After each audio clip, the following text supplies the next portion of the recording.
بسم الله الرحمن الرحيم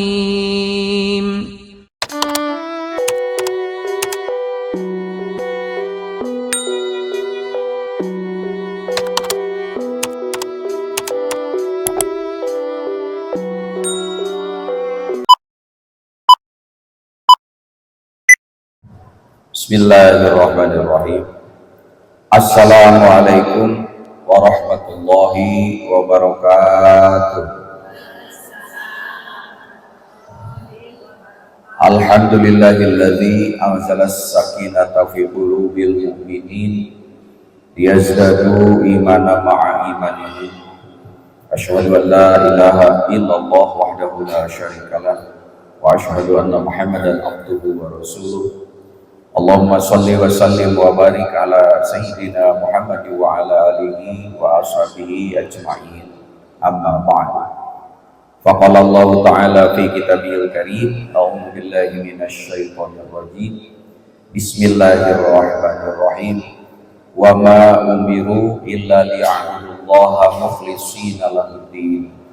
Al-ayah sadaqallahu alaihi wallahu a'lam bi haqiqatil murad. Hanya kepada Allah kita pantas panjatkan puja-puji serta syukur zat yang tidak pernah lengah untuk mengurus makhluk yang dibanggakannya, yaitu kita, mengurus nafas kita, mengurus kedipan mata kita, mengurus detak jantung kita, sehingga tidak perlu pakai mesin untuk terus berdenyut, sehingga kita masih bisa merasakan sisa-sisa kehidupan ini.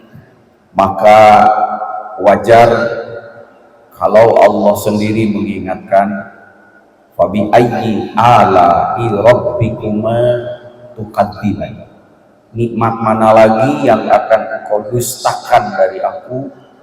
Maka wajib kita harus senantiasa bersyukur kepada Allah Subhanahu wa ta'ala.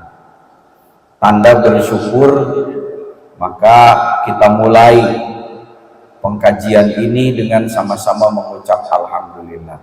Alhamdulillahirabbil alamin. Shalawat serta salam semoga tetap disampaikan secara ruhaniyah kita kepada manusia yang pasti nanti di yaumil kiamah akan kita cari, karena kita butuh syafaat dan pertolongannya.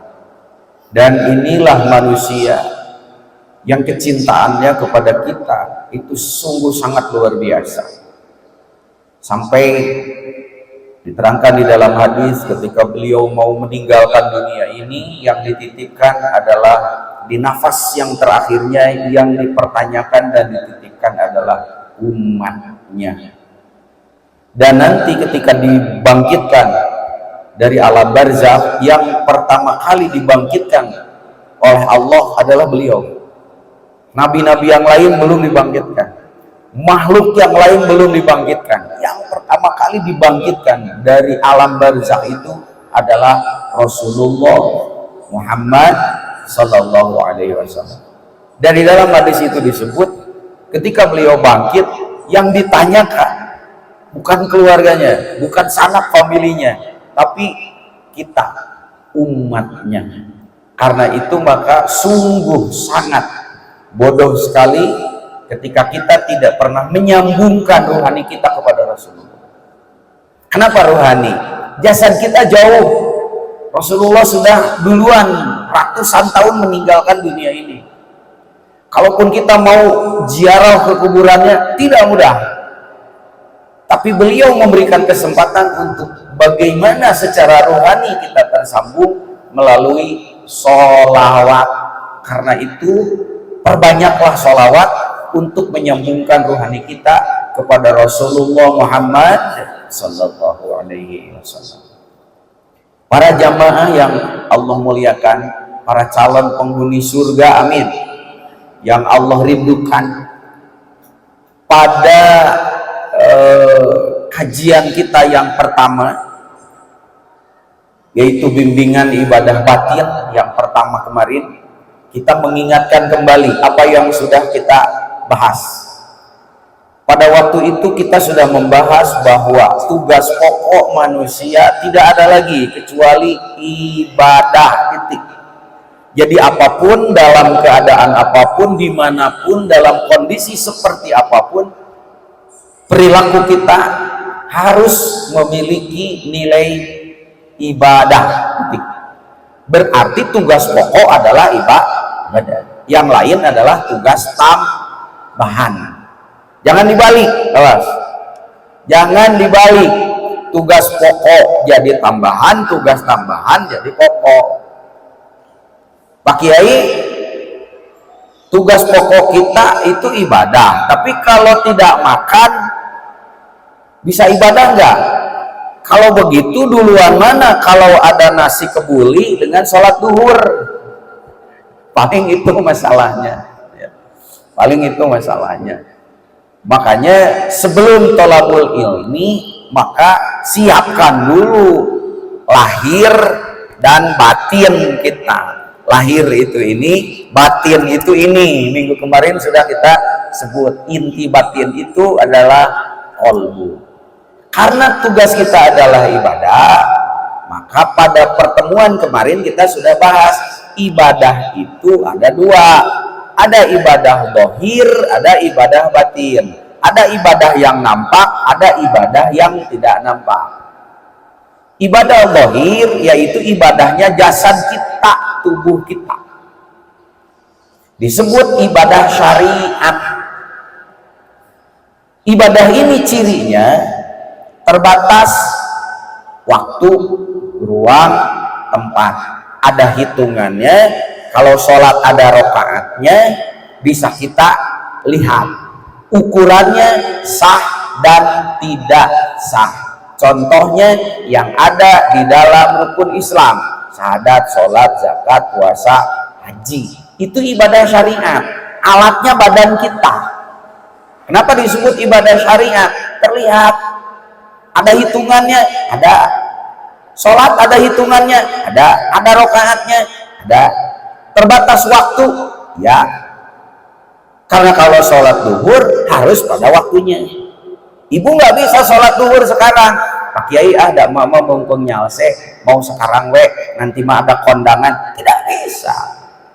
Nah ini ibadah haji nih. Pak Kiai, saya dengan jamaah mau ibadah haji teh sekarang kenapa di Mekahnya kosong? Ini pada pulang, kita mau ke sana mau hajian. Bisa nggak? Enggak bisa. Nah, ibadah yang seperti itu disebut ibadah syariat, ibadah zahir. Alatnya apa? Badan kita. Boleh enggak kita tidak ibadah syariat, tidak sholat, tidak haji, tidak puasa? Boleh, asal sudah tidak punya badan. Gampang. Jadi selagi badan kita ada, nyawa masih ada, kesadarannya masih ada, meskipun sudah tergeletak, sholat masih wajib. Ukurannya apa? Kesadaran. Maka kalau ada orang yang sakit, apalagi ini sudah pada sepuh, ya sudah apa ya disebutnya bunda, remakok gitu. Sudah balita, bayi di bawah 50 tahun ke atas, sudah balita. Itu kan sekali waktu kita itu sakit, begitu sakit gak bisa bergerak apa-apa, tapi kesadarannya masih ada, maka sholat masih tetap harus dilaksanakan. Kan tidak bisa mengangkat tangan. Sholat dengan isyarat. Tangannya mohon maaf stroke, sudah tidak bisa bergerak, cuma matanya doang yang masih berkedip-kedip. Sholat dengan isyarat mata. Pernah diajarkan belum? Harus itu nih ke anak-anaknya. Makanya nanti kalau ngaji lagi bawa tuh anak-anaknya. Nih kayak bunda bawa anaknya, ajari tuh gimana caranya menyayangi orang tua dengan cara menjaga bagaimana sholat dalam berbagai keadaan. Siapa tahu nenek kita, ibu kita, orang yang kita sayangi, sekali waktu dia tidak bisa bergerak apa-apa, tapi kesadarannya masih ada. Gimana cara sholatnya? Jangan sampai nanti ibunya mau sholat, bilang ke anaknya, Neng, mate mau sholat, tapi kan emak udah nggak bisa kemana-mana, tolong emak bantuin sholat dalam keadaan begini. Apa kata cucunya? Emak, sudahlah, emak teh ngarepotkan, sudah tua, udah sakit lagi, udah nggak usah sholat, ngarepot-repotin sendiri. Ya tidak bisa begitu, justru yang harus dijaga itu adalah ibadahnya. Maka ada di dalam ibadah dohir, di dalam ibadah syariat, ada yang disebut fiqhul marid. Fiqhul marid itu fikih yang mengajari bagaimana ibadah dalam keadaan sakit sekalipun. Itu yang harus dipelajari. Jangankan dalam keadaan sakit, mohon maaf, meskipun kita sudah balita ya, bayi di atas 50 tahun, kan kita kadang-kadang suka rekreasi, ya enggak? Pada saat kita rekreasi kadang-kadang mau sholat itu repot. Padahal sholat itu gampang dalam keadaan dan situasi apapun. Di bis bisa, di kereta bisa, di pesawat bisa. Tapi kalau tidak belajar mana prak-prakannya susah, ya enggak? Diajar tuh bagaimana sholat dalam keadaan duduk. Pak Kiai kan keretanya lagi ke Surabaya, ini kan menghadap ke timur. Kumaha sholatnya menghadap ke timur? Ada.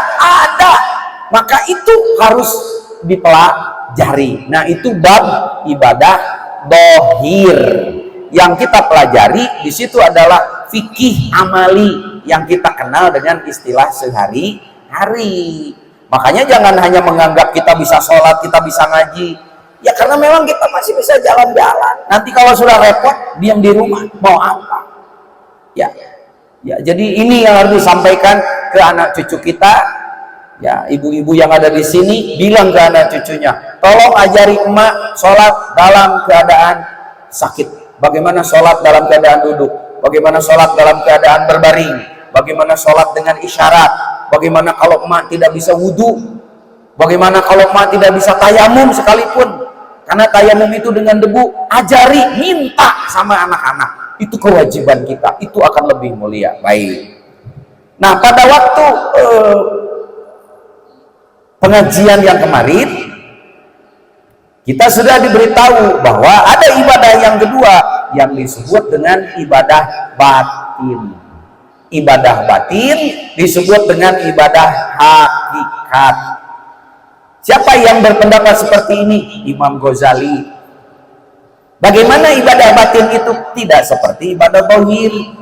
Kalau ibadah dohir mah alatnya badan, ini mah alatnya ruh. Kalau ibadah dohir mah ada hitungannya, ini mah nggak ada hitungannya. Kalau ibadah dohir mah terbatas waktu dan tempat, ini mah tidak ada terbatas waktu dan tempat. Perintahnya sama, hukumnya apa? Wajib. Ibadah dohir wajib, sholat wajib, puasa wajib, zakat wajib, haji wajib bagi yang mampu. Ibadah batin juga begitu. Kenapa harus ada ibadah batin? Lah, ibu-ibu itu hidup karena ada yang batinnya. Apa yang batinnya? Ruh. Ada ruh di dalam diri kita. Ibadah ruhani ini berbeda dengan ibadah jasad. Dan kita menganggap bahwa karena ruh itu nempel di dalam jasad kita, ketika tubuh kita beribadah, otomatis ruh kita ikut beribadah. Ternyata kenyataannya tidak begitu. Kenyataannya tidak begitu. Ada yang badannya beribadah, ruhnya mah nggak tahu kemana, nggak dibawa-bawa. Sedangkan ruh itu kemarin saya sebut intinya ada pada kolbu. Ya, kolbu itu kita terjemahkan hati, tapi mohon maaf bukan hati dalam arti sehari-hari. Karena hati dalam arti sehari-hari mah bisa dimasak, bisa disambal goreng. Kemarin kita dapat kurban, ibu dapat hati jeroan, terus di sambal goreng. Bukan itu yang dimaksud qalbu menurut Al-Quran. Tapi paling tidak untuk mempermudah pemahaman kita, yang dimaksud qalbu menurut Al-Quran, menurut hadis, menurut bahasa agama, bentuk fisiknya tidak lain adalah jantung kita. Tetapi qalbu yang sesungguhnya bukan jantungnya itu, tetapi yang ada di dalam jantungnya itu ada nur, ada cahaya, yang cahaya itu merupakan pintu untuk masuk ke dalam ruh kita. Maka kita tidak akan bisa masuk ke alam ruh kalau tidak melalui qalbu itu. Kita tidak akan bisa merasakan kehadiran ruhani kita. Ya, kenikmatan alam ruhani, ketenangan batin disebutnya. Kata Bunda tadi, sesepuh kita, kenapa ya ada sesuatu yang tidak bisa digambarkan dengan fisik? Ada sesuatu kerinduan. Rindu itu tidak berwarna, rindu itu tidak berbau, tapi rindu itu adanya di rasa. Semua rasa pusatnya ada di dalam ruhani, tapi pintunya qalbu. Maka ibadah ruhani itu adalah ibadah yang harus mengikut sertakan qalbu kita. Kenapa begitu? Karena ada ibadah jasmani yang qalbunya, yang ruhaninya tidak terbawa-bawa. Gak percaya? Ibu merasakan sendiri.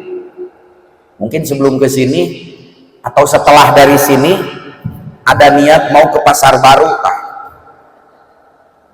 Kenapa? Punya duit hasil kurban. Karena nggak jadi kurban, anak kita ngasih mak-maknya duit. Mak teka bagian kurban, duitnya aja ya dari neng. Sip, kata mama. Kenapa? Saya ingat hari Sabtu mau ada pengajian, ada Pak Isef. Terus kan dekat ke pasar baru. Yo, mak dari dulu pengen tas di pasar baru, tapi pengen beli sendiri. Tasnya segeninganan, yang banyak rume-rume, yang kayak anak sekarang. Pengen mak kayak gitu. Sampaikan kak, turunkan dulu bentak rasa lah pokoknya mah. Badannya masih di sini, ngajinya masih di sini, hatinya karena sudah jam 10 itu sudah mulai jalan-jalan ke pasar baru. Halo, oh Pak Ustadz mau menik begitu, itu kelakuan ibu sendiri. Mendingan lagi ngaji, lagi sholat kejadian seperti itu. Kalau lagi sholat maka kebalik, ibu jalan-jalan ke sana karena terlalu banyak. Ternyata tasnya teh banyak, akhirnya ibu teh pusing. Mau ngambil yang ini bagus. Pas mau dibeli, ternyata duitnya nggak cukup. Udahlah jalan lagi ke sana. Siapa tahu yang di sana itu lebih murah. Jalan lagi ke sana, ditanya lebih mahal. Balik lagi ke situ. Pas ke situ naik ke atas, nemu lagi yang lebih bagus lagi. Akhirnya sampai duhur muter-muter beli tasnya mah belum. Terus apa kata anaknya? Mak, udah capek atuh neng teh. Ini teh udah adan lagi tadi Masjid Agung. Ya udah atulah. Nanti malah habis sholat duhur sambil makan tuh di atas ada timbal makan. Ya udah mending sholat aja dulu. Sholat dulu ke sini. Badannya sholat di sini, hatinya masih tertinggal di pasar baru.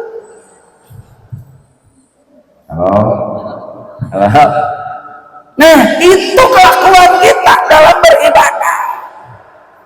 Maka ketika kita Allahu Akbar, barnya itu di sini, tapi begitu habis baca Fatihah, aduh tas yang tadi, kumanya kalau sudah dibeli orang, hanya sholatnya buru-buru.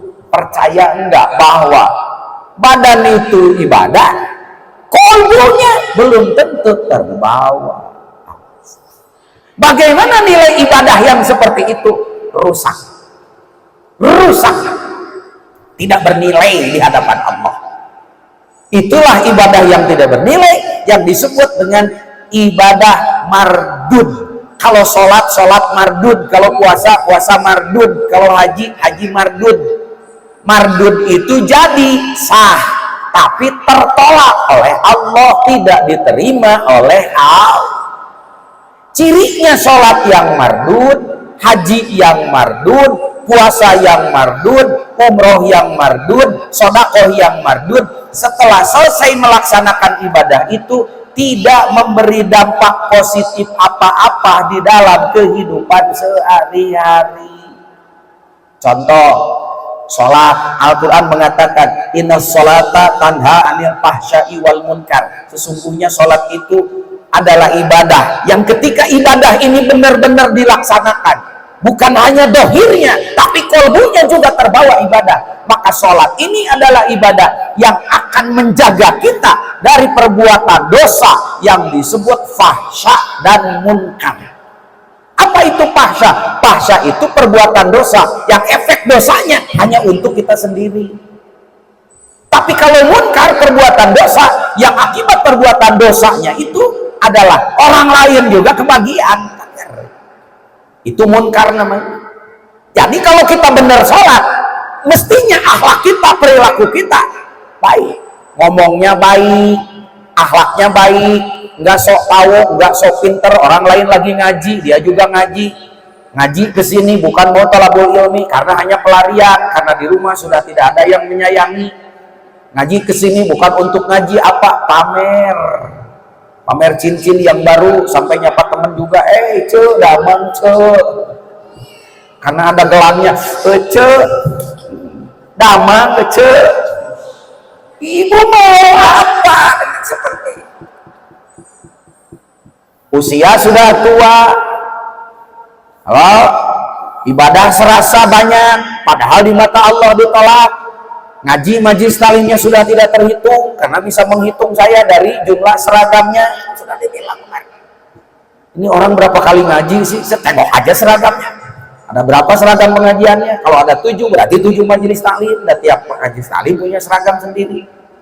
Hari Senin mungkin kuning, hari Selasa kayas, hari Rebo hejo, hari Kamis bulu hiris. Seragam banyak, tapi perilakunya masih becicilan.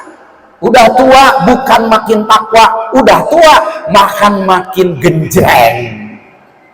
Udah tua mestinya tawadu, bukan, dia masih berangasan untuk urusan-urusan duniawi. Kemana nilai ibadah dan pengajiannya? Apa nggak takut kita hidup seperti itu? Ya marahimakumullah, ini yang saya titipkan. Maka bahasan saya di majelis taklim ini khusus membina tentang ibadah batin, ibadah batin, ibadah batin. Kenapa? Kalau batinnya rusak, ibadah zahirnya juga rusak. Mana ibadah batin? Ikhlas, takwa, sabar, tawakal, zikir. Itu ibadah batin. Lah kok disebut ibadah batin? Karena nggak ada rakaatnya. Emang ibu kalau mau sabar nanya ke ustadz, Bu Ustazah, saya mau sabar, kalau sabar berapa rakaat? Pak Ustadz, saya mau takwa, kalau takwa jam berapa ya? Pak Ustadz, saya mau tawakal, kalau tawakal bulan apa ya? Kagak ada.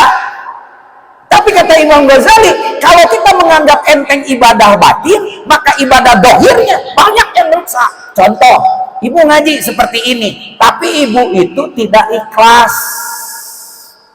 Karena ikhlas dengan tertindas,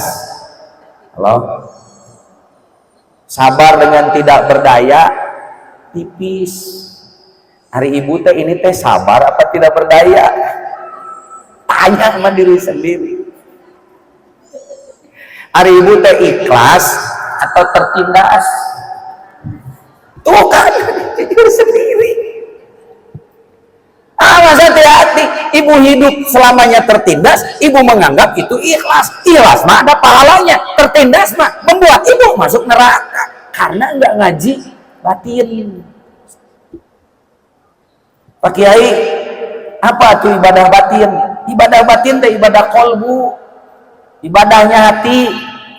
Makanya kalau kita ngomong itu selalu, ibu hati-hati ya, ya enggak? Tidak pernah, ibu mulut-mulut ya. Saya ngaji pasti ngomongnya, perhatian. Tidak pernah saya ngomong permulutan, nggak pernah. Saking pentingnya hati. Sementara fikih tentang hati, tentang ibadah hati yang disebut fikih kolbi atau fikih kolbu jarang sekali diungkap oleh ustadz. Yang ada selalu fikih amali. Bagaimana sholat harus seperti Nabi, bagaimana wudhu harus seperti Nabi. Bukan hanya itu hanya di urutan ini. Ibadah bukan hanya itu, karena ibadah dohir yang tidak diurus batinnya bisa jadi rusak. So kita lihat nih yang pulang haji sekarang, yang pulang haji kalau hanya ibadah dohirnya, memang kalau di sana soleh, baik banget, ibadah tidak mau ketinggalan, sholat berjamaah tidak ingin ketinggalan, sama teman-teman baik, lagi di sana, pas datang ke sini gendeng lagi, mulutnya ember lagi, ngomongnya rungsep lagi. Kemana itu hasil ibadah hajinya? Wong di sana soleh, di sini enggak, karena tidak diurus ibadah batinnya. Itu pada minggu kemarin. Inti batin itu adalah kolbu. Sekarang apa bahayanya kalau kolbu tidak diurus? Kalau kolbu tidak diurus, ibadah dohir saja niatnya ada, niat hanya bisa diucapkan, tapi tempat niat tetap di kolbu. Jadi kalau kolbunya tidak diikut sertakan, meskipun ibu takbiratul ihram, ruku, sujud, jidatnya sampai hitam, tapi kalau hatinya tidak dibawa, ibadahnya tidak sah. Silakan banyak ustadz-ustadz yang lain. Ustadz bener nggak kalau mate niat sholat, tapi di kolbu tidak meniatkan untuk sholat, jadi enggak jadi tuh. Makanya hati-hati dengan kolbu kita.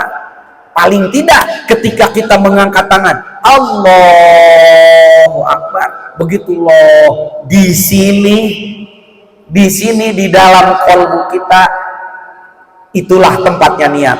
Ya Allah, aku niat sholat duhur. Daripada usolli fardhu dhuhri arba rakaat. Wudu juga gitu. Niat wudu itu pada saat mencuci muka. Bukan sebelum mencuci muka pada saat kumur-kumur. Wudu. Tapi pada saat cuci muka ibu tidak berniat wudu, bahaya. Lapan niatnya dibacakan, kan lapan niatnya ada ya. Suka diajarin gening di majelis talim. Nawaitul wudu A, bolehlah, mau nawaitul wudu A, mau nawaitul wudu B, mau nawaitul wudu C juga boleh lah. Yang penting mah pada saat cuci muka di dalam kolbumu kita berniat mengerjakan pekerjaan ini adalah wudu. Niat saya berwudu. Paling tidak pada saat cuci muka harus dijaga. Itulah pentingnya ibadah kolbu. Nah kemarin kita sudah tahu. Ternyata kolbu ini itu ada tiga kan kemarin. Ada kolbun marid, ada kolbun mayit, ada kolbun salim. Kolbun marid ada di dalam Al-Quran surat Al-Baqarah, fi qulubihim maradun fazadahumullahu marada, fi qulubihim maradun, di dalam hati mereka itu terdapat banyak penyakit. Berarti ada kolbu yang berpenyakit. Ada kolbu yang bahkan kolbunya itu sudah mati, disebutnya kolbu mayit. Ada kolbu yang selamat, yang dia yang akan menghadap Allah, bukan jasadnya, tapi kolbunya. Dia yang sanggup merasakan kehadiran ilahi, dia yang sanggup merasakan bagaimana Allah memberikan kasih sayang kepadanya. Itulah yang disebut kolbun salim. Makanya hati-hati, kolbu ibu yang mana? Kalau nggak dikontrol dengan ilmu ini, bahaya. Kita merasa menjadi orang soleh. Majelis taklim aja dilihat dari seragamnya ada 12. Ngaji saja Senenan, Salasaan, Reboan, Kemisan, Jumaan, Mingguan mah sudah dari dulu.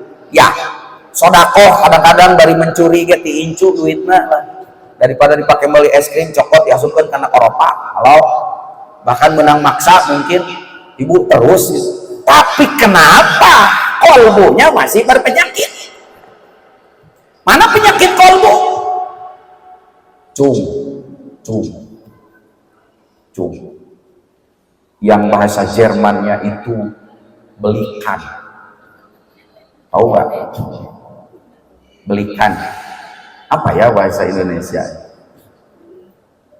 Belikan. Cepat tersinggung, sensitif, pundungan. Susah lagi tuh pundungan apa? Apa ya? Misalnya gini, sama anak kita, sama cucu kita itu kan kadang-kadang kalau sudah tua, ciri tua itu lupa apa? Mau sholat duhur, pas mau sholat duhur udah mesti sudah tua kayak gini nonton sinetron mah seneng, kadang-kadang nonton sinetron mah semangat. Akhirnya kebetulan sinetronnya itu disajikan pada jam sholat, ya nggak? Kita nonton aja. Padahal cucunya itu cuma mengingatkan, "Mak, nenek, ini sudah 12:30. Jangan nonton sinetron terus, dah besoknya masih ada. Mak gerak sholat, mak sholat duhur." Apa yang terjadi? Malah melotot ke anak. Sok ganggu kesenangan orang tua. Nih nenek teh lihat tuh, tahu enggak? Itu sebentar lagi itu akan ketahuan tuh jahatnya. Mak sholat sebentar lagi. Ternyata apa yang terjadi? Tidak nanya sama cucunya, sama anaknya, tidak makan, tidak minum, apa menyon aja gini. Sumuun pundung teh eta. Gara-gara lagi makan, makannya lama. Padahal mau pada berangkat keluarganya.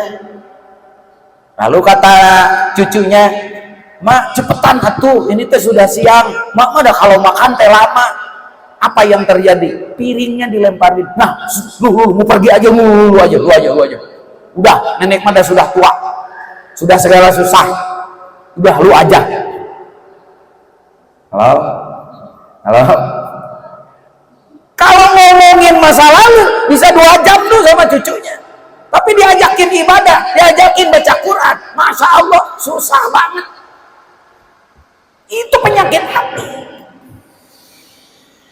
Ada orang tua yang ternyata masih ngumpul-ngumpul aja urusan dunia. Cincin dihitung, ini ada berapa, tambah lagi ini. Jam tangan, itu begitu dibuka lemarinya, kata cucunya, "Masya Allah si nenek, gua aja kagak begini. Ini cincinnya, aksesorinya banyak banget." Penyakit apa ini? Inilah yang disebut dengan penyakit hati. Apalagi penyakit hati yang paling parah, diajak ibadah susah, tapi untuk goes-goesan, untuk rekreasi, untuk jalan-jalan, Masya Allah, jalan dari Bandung ke Dago ke Punclut itu masih kuat. Jalan ke majelis taklim, mohon maaf, 2 meter aja sudah gak kuat. Ngomong sama tetangga, memperbincangkan masalah kehidupan dunia, bisa berjam-jam. Hadir di majelis taklim di sini baru sebentar, terus nundutan. Di bawah ibadah nggak bisa, tapi di bawah haram jadah, mohon maaf, segitu paranto sepuh, Masya Allah, kok masih kuat tenaganya. Ada apa dengan kolbu?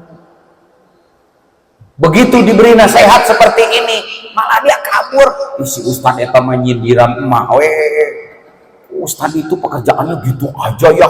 Begitu keluar dari sini, nanti rame, jangan ngaji lagi sama Ustad itu mah Ustadnya gitu. Padahal mah cek orang mah reh-reh hirup, biarin aja dah, sudah tua mah begini ya. Ngomong sana sini. Mending ngomongnya di luar, di sini. Ustaz ngaji, ini ngaji lagi sana sini. Pak dengerin, itu kan sebenarnya begitu. Sebenarnya mah nggak begitu. Dia sibuk sendiri. Ada apa sih dengan kolbu? Mestinya ketika usia itu sudah tua, ya sudah tenang untuk beribadah. Ketika sudah tua, tidak ada lagi yang dia pikirkan, hanya bagaimana caranya meninggal dalam keadaan husnul khotimah. Ini hatinya masih tidak ikhlas, urusan warisan belum selesai, disakiti anak belum selesai, suami yang kabur dari dulu masih ada di sini, masih penuh dendam, kesumat, masih penuh dengan penyesalan, masih belum damai. Halo Nek, usiamu berapa? Ada apa dengan kolbumu? Ini yang disebut dengan kolbun marid, penyakit hati yang berpenyakit. Ada lagi yang lebih parah, ada, karena penyakit kolbunya tidak pernah dihilangkan karena tidak tahu ilmunya, sampai kolbunya itu memiliki penyakit yang paling parah yang disebut dengan qaswatul qalbi. Qaswatul qalbi itu adalah penyakit hati yang keras, diingatkan sudah tidak bisa lagi. Bahkan di dalam Al-Quran disebut qaswatul qalbi, wahia kal hijarah au asyaddu qaswah. Hati manusia bisa lebih keras daripada batu. Yang ini ngeri banget. Ibadah sudah tidak mau, tapi urusan dunia masih sedemikian rupa. Tapi mati takut. Tobat belum, ibadah kagak ada. Kenapa ini? Begitu diingatkan, Masya Allah, marahnya luar biasa. Ini dia sudah qaswatul qalbi. Bahkan ada yang disebut dengan qalbun mayyit. Qalbun mayyit itu adalah hatinya sudah mati, tubuhnya saja masih ada. Naudzubillahi min. Nah, pertanyaannya sekarang, kalau begitu, alat untuk membersihkan kolbu itu apa? Supaya hilang dari berbagai penyakit yang tadi. Itu satu pertanyaannya. Pertanyaan yang kedua, kenapa hati kita bisa begitu? Ya, kenapa hati kita bisa begitu? Jawabannya, karena di dalam kolbu itu yang pusatnya ada di sini, itu ada pintu-pintunya, disebut dengan pintu menuju kolbu. Di dalam setiap pintu itu ada 7 pintu untuk menuju ke kolbu, dan di dalam setiap pintu itu karena ada nafsu itu yang membuat hati kita kacau. Nah, kalau kita tidak tahu tentang nafsu-nafsu ini, di mana tempatnya, apa jenis nafsunya, gimana cirinya ketika nafsu itu bergerak dan bekerja untuk kita, sampai mati pun kita tidak akan pernah bisa mengendalikan dan membersihkan itu.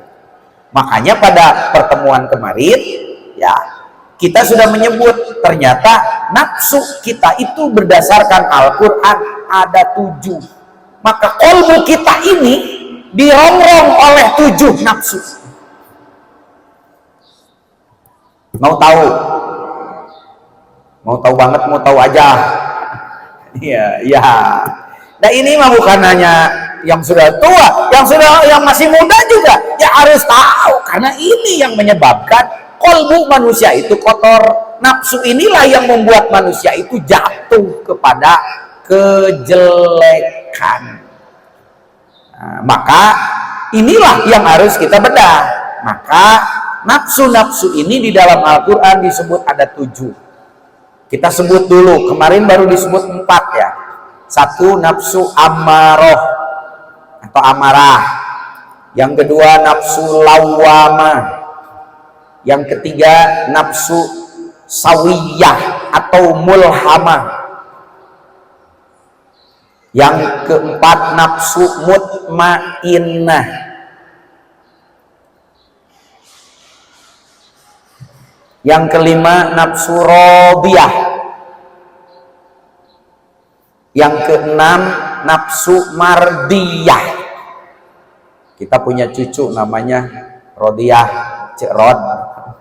Itu kan nama nafsu ternyata. Rodiyah, mardiyah. Ketujuh nafsu kamilah. Siti Kamilah. Nah, itu ternyata nama nafsu. Amaroh, lawamah, sawiyah, mutmainnah, rodiyah, mardiyah, kamilah. Ya, semua namanya perempuan ya. Ya, hati-hati. Nah, amarah, lawamah, sawiyah, mutmainnah, rodiyah, mardiyah, kamilah, ceilah terkasuk. Cenah teu. Amarah, lawamah, sawiyah, mutmainnah, rodiyah, mardiyah, kamilah. Sing hafal ya. Karena kalau nggak hafal, nanti ibu nggak tahu kenapa ya sudah tua tapi masih seneng sama makanan-makanan yang enak. Padahal dengan makanan itu berapa kali kita diantarkan ke rumah sakit. Ayo, itu nafsu apa itu? Kenapa ya sudah tua? Dulu mah zaman kecil, zaman gadis tidak suka bersolek, tapi kenapa ya sudah tua begini malah beli lipen, beli lipstik Mirabella, beli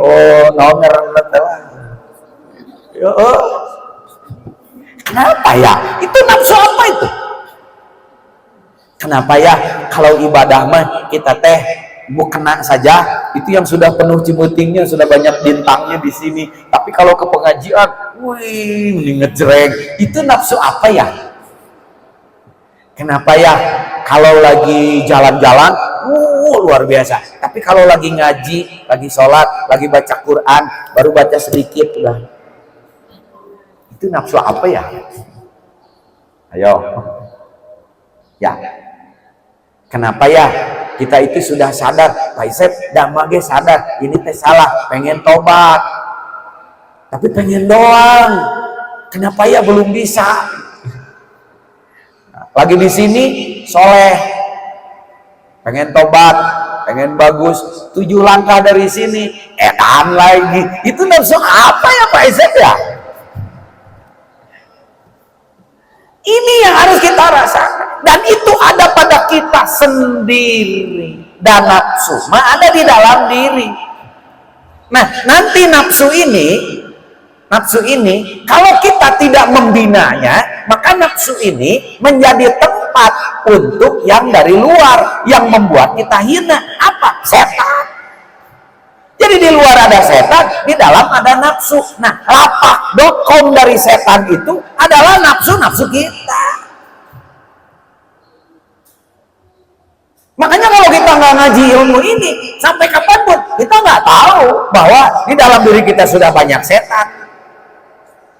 Kenapa? Karena kita nggak tahu cara membersihkan nafsu-nafsu ini.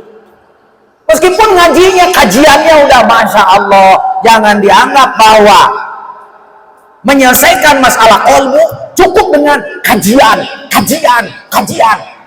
sampai belel kita itu kajian. Ada 7 minggu 7 kajian, kagak bisa kalau tidak ngaji ilmu ini.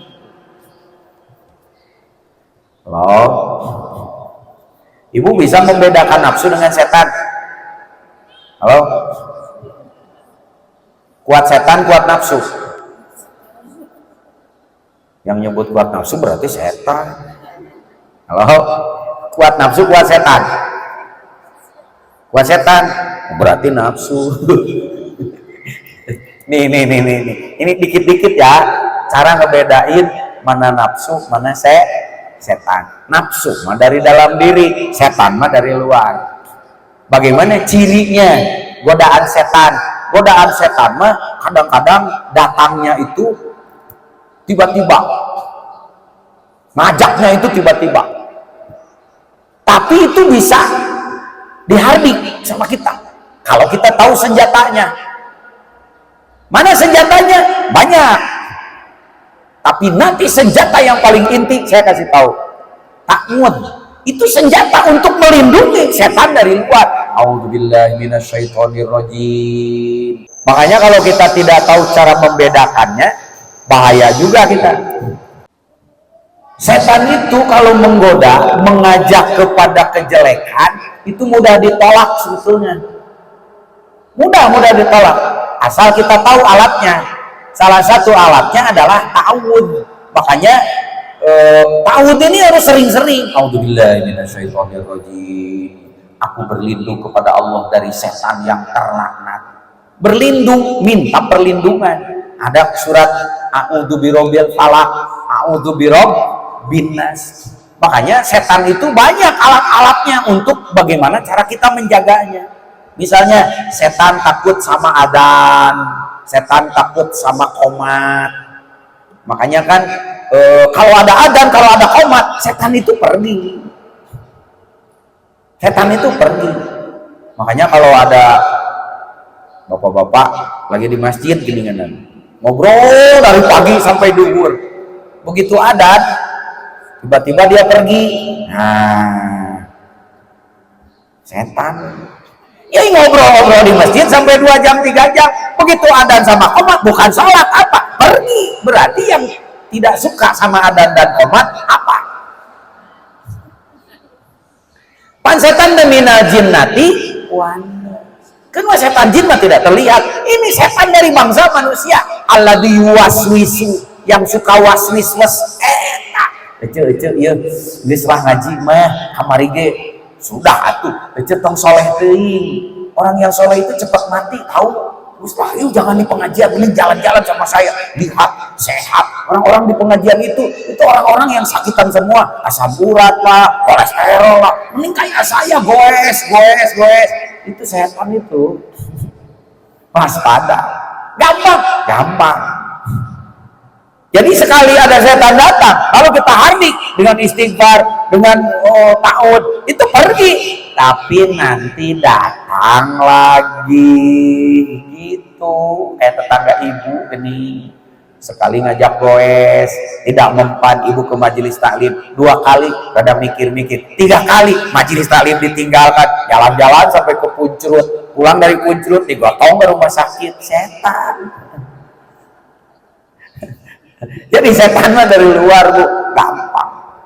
Hanya bahaya, karena di kita itu sudah banyak makanannya. Ada rawon setan, ya. Ada sambal setan. Makanya hati-hati itu, ada ayam penyet setan. Jadi kalau mau makan itu, punten takutnya banyak-banyak. Ya. Bagaimana kalau nafsu? Nah, nafsu mah dari dalam. Cirinya nafsu, an-nafsu katifli. Sifat nafsu itu persis seperti anak kecil. Apa anak kecil itu? Mohon maaf ya, ngotot, nedreg, kekeh, surekeh. Itu ciri nafsu. Misalnya ibu punya keinginan, padahal keinginan itu sudah tidak sesuai dengan usia ibu, tapi ibu terus sampai kalau misalnya tidak dipenuhi, ibu sampai sakit hati teh. Padahal ibu membahayakan ibu, itu nafsu. Ya, bisa dibedakan ya, bedakan rasanya, rasakan bedanya. Ibu pengen tas, balik deh karena tas lah yang tadi. Karena belum terbeli, karena anak belum memberi uangnya, maka ibu tuh sampai puluh. Teu ngaji, teu dahar, teu naon, cuci di mana zaman dulu. Kekeh pengen tas itu. Padahal tanpa beli tas itu juga ibu masih tetap hidup. Nafsu. Bisa dibedakan ya. Jadi nafsu mah kekeh sureke. Kalau setan sepintas aja ngajaknya. Kita hardik pergi, tapi sekali waktu dia datang.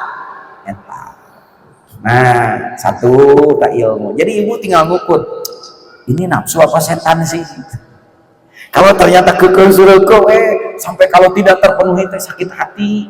Nah, nafsu. Tapi kalau itu datang godaan, lalu kita istighfar, lalu kita zikir, ternyata hilang setan. Nah, kita kembali.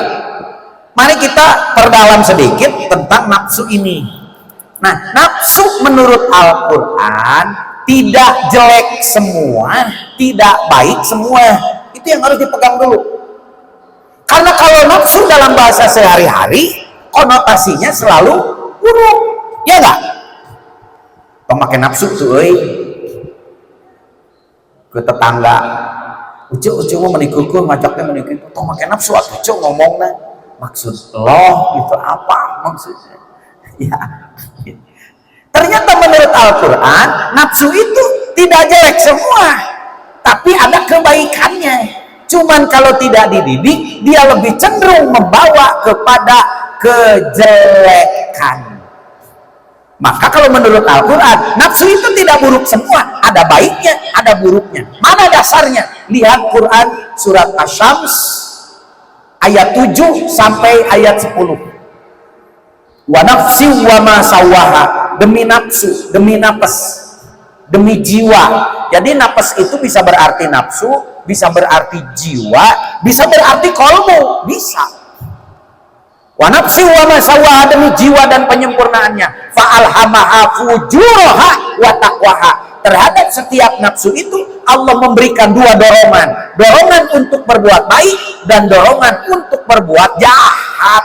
Itu nafsu menurut Al-Quran. Dorongan untuk berbuat baik disebutnya ilham takwa. Dorongan untuk berbuat jahat disebutnya ilham fujur. Maka menurut Al-Quran, nafsu itu di satu sisi sebagai anugerah, di satu sisi sebagai ujian. Disebut anugerah. Tanpa nafsu kita tidak punya keinginan. Jadi berbagai keinginan itu karena ada nafsu. Tapi kalau dibiarkan, maka inna nafsa la amaratun bisu, dia lebih cenderung membawa kepada keburukan. Makanya nafsu ini sebagai ujian. Lah, Pak Isep kan tadi ada yang disebut dengan ruh. Ya, ruh itu keinginannya satu saja. Dia hanya ingin pulang menghadap Allah saja. Makanya dia hati-hati. Kalau ada ibu-ibu yang sudah pengen mati aja, itu keinginan ruh. Hanya matinya pengen apa? Kalau matinya pengen ketemu Allah, pengen segera kembali kepada Allah, itu ruh. Tapi kalau matinya bunuh diri, wah, itu mah penyesalan nafsu. Ruh mah pengennya pulang aja. Ruh mah tidak keinginan yang lain. Inginnya hanya satu, dari Allah kembali kepada Allah. Itu ruh. Kebayang kalau ibu hanya ruh saja, berarti kehidupan dunia sudah ditinggalkan. Itu ruh. Ibu kan punya jasad, punya badan. Iya, badan, jasad kita, keinginannya hanya untuk urusan kenyamanan dunia. Sok dah ini sudah jam 11, jasad mah udah nggak betah. Geus ngagilir-gilir tas. Bisa jam berapa ya ini teh? Aduh, itu sudah ada yang nyamper. Heula euy sakedeung deui. Badan mana gitu. Ya, tidak enak cari makanan yang enak. Di rumah masakan tidak enak. Kelayaban keluar, pengennya yang nyaman-nyaman aja. Itu keinginan badan.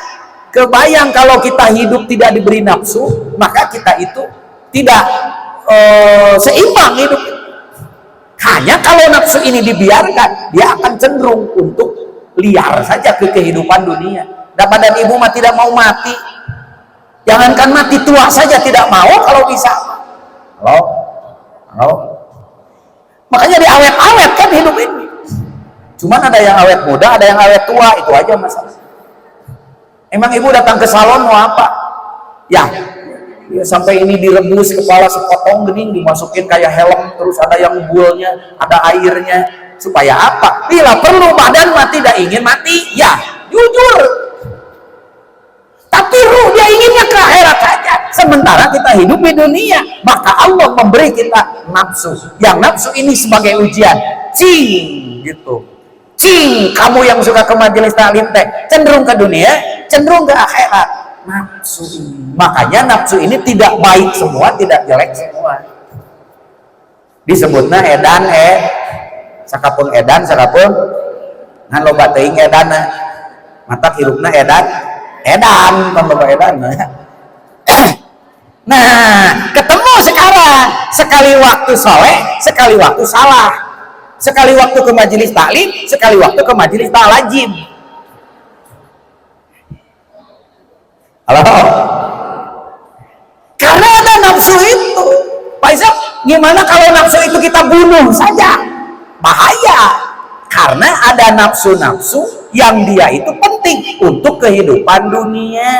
Contoh nafsu amaroh, nafsu amarah. Letaknya di sini nih, antara dua kening. Minggu kemarin sudah saya sebut.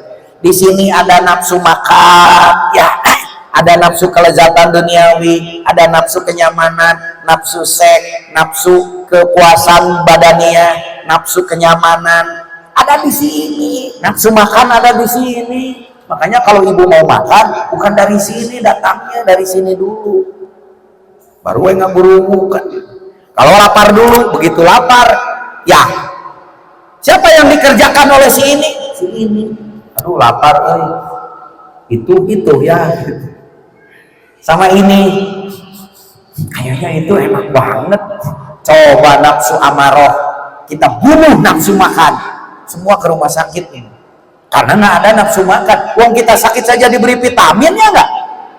Supaya apa? Supaya nafsu makan. Adanya di mana? Di nafsu amaroh.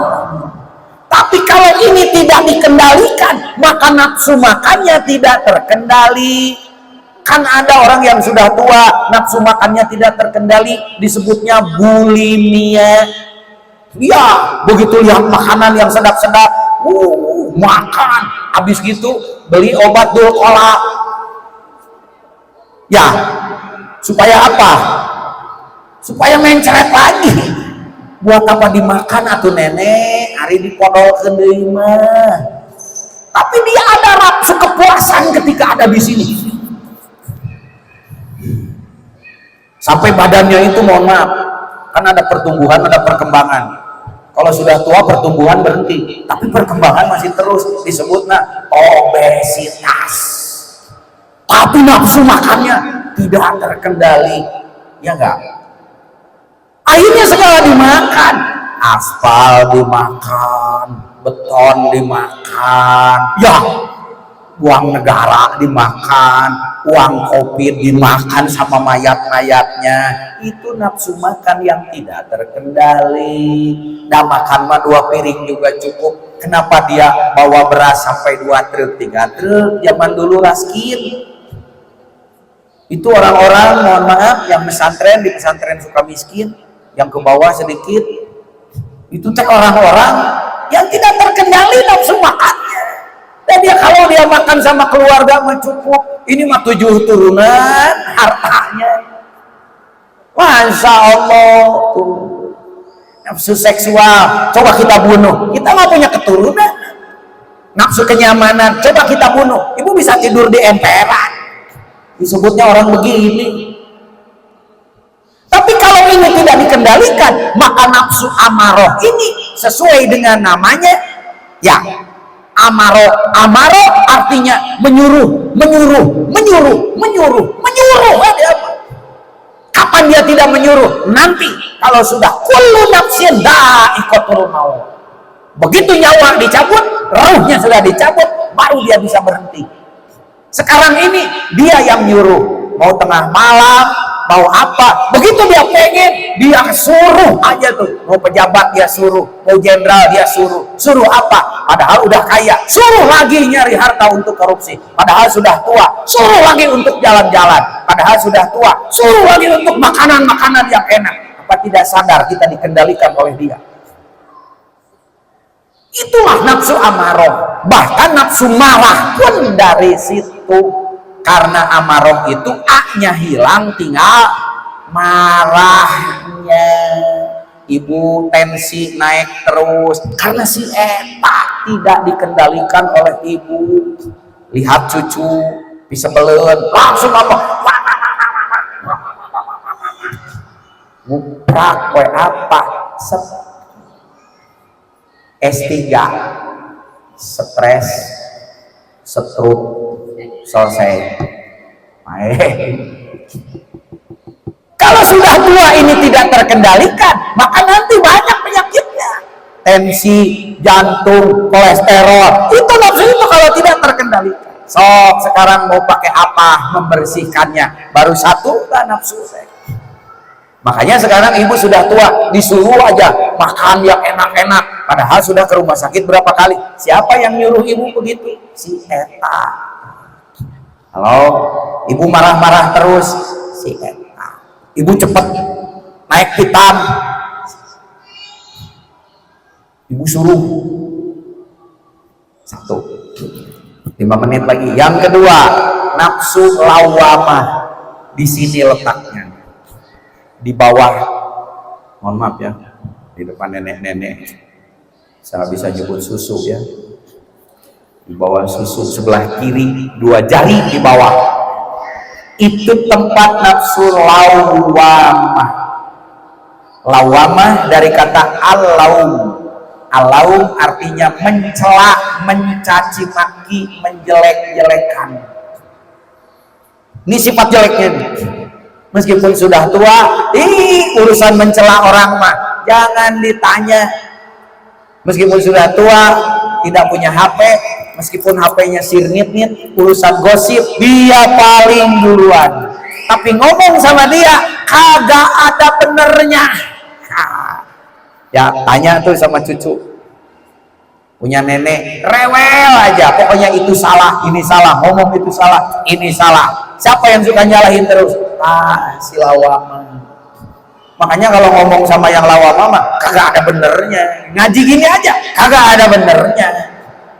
Bisa dipahami? Nah, tolong rasakan. Jadi amarah pekerjaannya begitu, lawamah pekerjaannya mencela, termasuk mencela diri sendiri, menyalahkan diri sendiri. Misalnya gini, nenek, sudahlah atuh, dan nenek mah sudah tua, sudahlah istirahat di rumah. Kenapa nenek masih harus marah-marah, masih harus nanyain itu, nanyain ini? Apa jawabannya? Ya dah memang, dan nenek mah sudah begini, nenek mah sudah tua, udah gak ada gunanya buat kalian. Biarlah nenek mah pergi aja dari sini. Lawama. Jadi dia mencela kepada orang, juga mencela kepada dirinya sendiri. Nah, satu lagi, sawiyah atau mulhimah. Buruknya nafsu ini, sok pinter, sok sudah bisa. Mentang-mentang majelis taklimnya ada 12, dilihat dari seragamnya. Ada ngaji mah gitu-gitu aja. Iya mah ngaji teh daripada di rumah mending begini. Makanya sampai di sini teh bukan ngedengerin, sampai di sini teh paling lihat ada kuenya nggak, bawa apa. Ustadz ngomong dia mah begitu. Kenapa? Sok tahu, sok pinter, sok soleh, sok udah tahu sok lagi. Nah si itu amarah lawamah sawiyah, amarah lawamah sawiyah, mati dijamin matinya su'ul khotimah. Su'ul Kenapa? Dan nafsu nanti yang akan dihargai oleh Allah, yang akan pulang kepada Allah, menemani kita sejak di alam kubur. Si ini mutmainnah. Ya ayyatuhan nafsul mutmainnah, irji'i ila rabbiki radiyatan mardiyah, fadkhuli fi ibadi wadkhuli jannati. Hei nafsu jiwa yang tenang. Jadi kalau ibu sudah mau tenang, sudah mau nyaman, sudah tidak mau riweuh, ya mariweuh urusan dunia. Ya, urusan dunia kayak gini, cucu bermasalah, mak mikiran, ya. Menantu bermasalah, mak mikiran. Sakabeh di pikiranku mak, emang mak manajer rumah tangga. Halo. Anak gini, itu berapa uangnya? Nggak boleh, itu nggak boleh begitu. Zaman nenek ini. Semua masuk ke alam pikiran. Mak ini apa? Satpam atau apa? Ya, amarah lawamah. Nah yang ngeri nanti, nafsu-nafsu yang buruk ini, terakhir nih, nafsu yang buruk ini melahirkan perbuatan buruk. Ya, perbuatan buruk berbuah dosa. Begitu kita mati, nanti menjelma di alam kubur. Perbuatan-perbuatan buruk ibu yang berbuah dosa, ketika itu belum dibersihkan, belum ditobati, maka ketika masuk ke alam kubur, dia akan menjelma menjadi makhluk-makhluk yang menakutkan, yang menemani ibu selama ibu di alam kubur. Na'udzubillah, itu yang disebut dengan azab kubur. Kan menderita berapa lama tuh di alam kubur. Tapi nafsu-nafsu yang baik nanti, yang dididik sehingga berbuah amal soleh, ibu bisa beramal soleh, itu akan dijelmakan juga menjadi makhluk-makhluk yang menemani ibu, membela ibu ketika di alam kubur. Maka sekarang tinggal ngitung-ngitung, teman saya di alam kubur apa? Tanya sama dirimu, nafsu apa yang selalu kita ikuti, perbuatan buruk apa yang ibu jelmakan dari ajakan nafsu itu. Tunggu tanggal mainnya. Nanti di alam kubur dia akan menjelma. Untuk percanten, sok ibu duluan. Amin ya Rabbah. Kita membimbing ibadah batin kita baru sampai di situ. Ya, amarah lawamah sawiyah, mutmainnah. Nah, bagaimana nanti cara membersihkan nafsu-nafsu buruk itu agar itu bisa kita kalahkan dan nafsu mutmainnahnya bangkit, sehingga nafsu amarah itu bisa kita kendalikan, nafsu lawamah bisa kita kendalikan, tidak nyelakain kita, sawiyah bisa kita kendalikan. Maka harus tahu senjatanya. Apa senjatanya? Pada pertemuan mendatang insya Allah mulai kita bahas. Amin ya Allah ya Rabbal. Allahumma sholli wa sallim wa barik. Amin ya Allah ya Rabbal alamin. Allahumma rabbana la tuzigh qulubana ba'da idh hadaitana wa hab lana min ladunka rahmah innaka antal wahhab. Duhai Allah, terlalu sulit hidayah ini tertancap di dalam qalbu kami. Karena itu ya Allah, sejak detik ini tancapkanlah hidayahmu di dalam qalbu dada kami. La tuzigh qulubana ba'da idh hadaitana. Dan ketika hidayah itu sudah tertancap, jangan engkau cabut kembali ya Allah, sehingga kami bisa merasakan hidup istiqomah, kalaupun mati dalam keadaan husnul khotimah. Rabbana atina fid dunya hasanah wa fil akhirati hasanah wa qina adzabannar. Subhana rabbika rabbil izzati amma yasifun wa salamun ala mursalin walhamdulillahi rabbil alamin. Wassalamualaikum warahmatullahi wabarakatuh.